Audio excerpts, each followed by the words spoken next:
Salam, salam damai sejahtera Bapak Ibu, Saudara dan Saudariku seiman. Senang berjumpa kembali dengan Anda dalam permenungan harian Sabda Tuhan, Embun Sabda, Jumat 17 September 2021. Semoga Anda dalam keadaan sehat, tetap semangat, tetap tersenyum, tetap berpengharapan pada Tuhan kita Yesus Kristus. Anda selalu dalam lindungan kasih-Nya. Buat yang sakit, dalam nama Tuhan Yesus, Anda sembuh.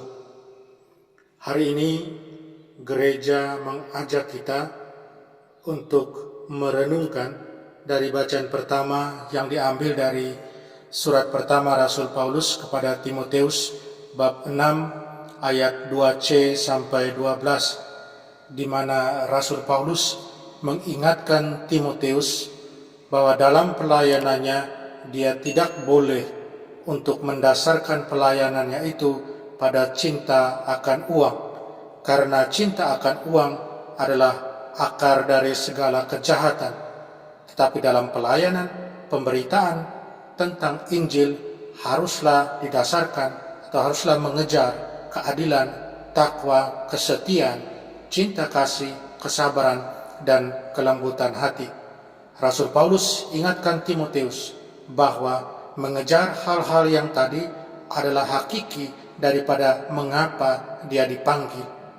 Mengapa dia dipanggil untuk bersaksi depan orang banyak, mewartakan atau mengejar keadilan, takwa, kesetiaan, cinta kasih, kesabaran, dan kelembutan hati, dan bukannya cinta akan uang. Sedangkan dalam bacaan Injil, gereja mengajak kita untuk merenungkan Lukas bab 8 ayat 1 sampai 3, di mana mengisahkan beberapa wanita yang menyertai Yesus dalam karya misinya dan mereka melayani dia dengan harta benda mereka. Saudara dan saudariku yang terkasih dalam Kristus, saya ajak kita untuk memfokuskan terlebih pada bacaan Injil Lukas bab 8 ayat 1 sampai 3, di mana saya mengajak kita semua, berikanlah diri kita, berikanlah milik kita untuk pewartaan Injil.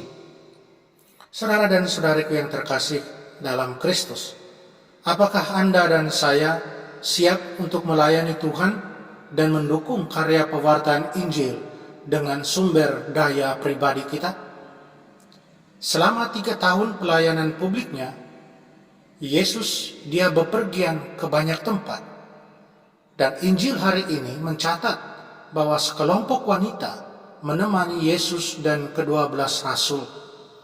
Kelompok wanita ini adalah kelompok perempuan yang beragam.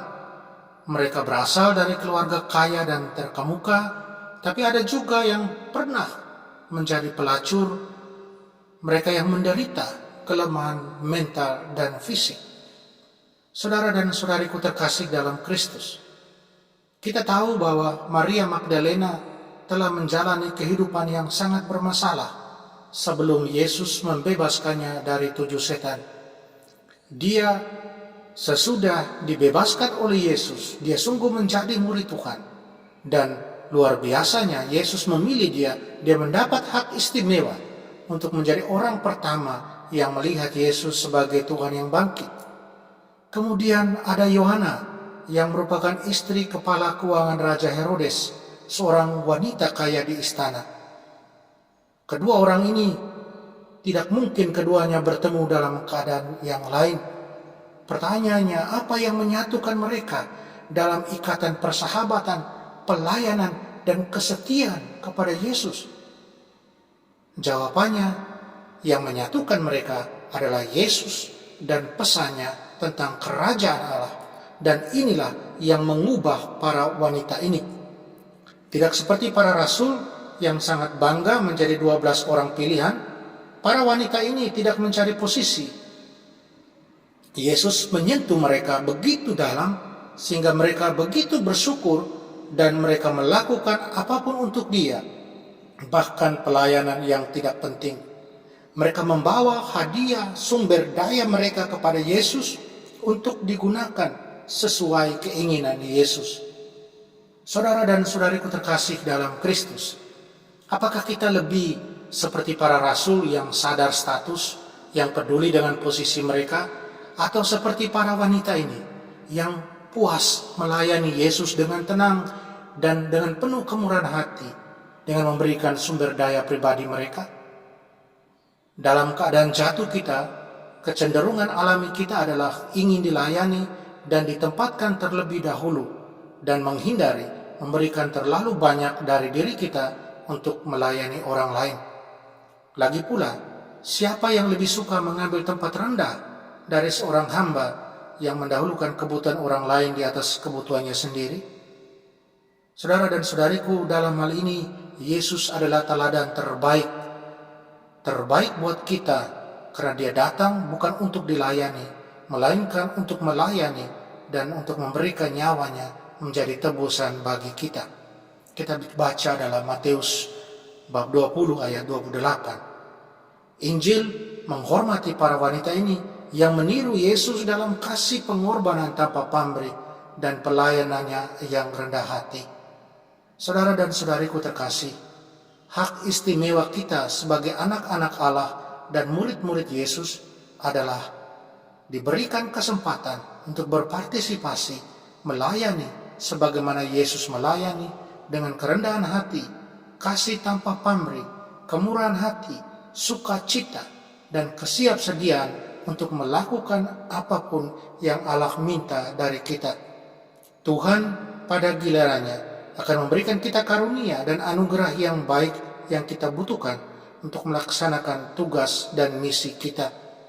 Tuhan dalam kuasanya yang tak terbatas tidak membutuhkan siapapun, tetapi dalam kebijaksanaan dan kasih-Nya, Dia memilih untuk mempercayakan pekerjaannya melalui kita masing-masing. Roh Kudus-Nya memperlengkapi kita dengan semua yang kita butuhkan untuk mengasihi dan melayani orang lain. Tidak ada seorang pun yang tidak penting dalam ekonomi Allah. Paling tidak di kerajaannya kita menemukan rumah dan misi di sisi Yesus. Tahukah kita sukacita melayani Yesus bersama orang lain yang mengasihi dan melayani Dia dengan rela? Tahukah kita sukacita dari melayani Yesus yang nyata hadir dalam diri banyak orang sesama kita, terutama mereka yang miskin dan membutuhkan? Semoga kita semua yang terbaptis, kita semua yang adalah anak-anak Allah, murid-murid Yesus, kita siap untuk pelayanan macam ini. Amin. Mari kita mohon kekuatan dari Tuhan, kita berdoa. Tuhan Yesus, nyalakanlah hati kami untuk-Mu, agar kami dapat memberikan dengan cuma-cuma karunia, talenta dan sumber daya yang Engkau percayakan, Engkau berikan kepada kami demi kepentingan-Mu dan demi pewartaan Injil-Mu. Tolonglah dan bantulah kami. Amin. Mari kita mohon berkat Tuhan, Tuhan sertamu dan sertamu juga. Kita sekalian semua orang yang kita sayangi dan kasih, segala usaha, rencana kerja kita dilindungi, dibimbing dan diberkati Allah yang Maha Kuasa, Bapa dan Putra dan Roh Kudus. Amin.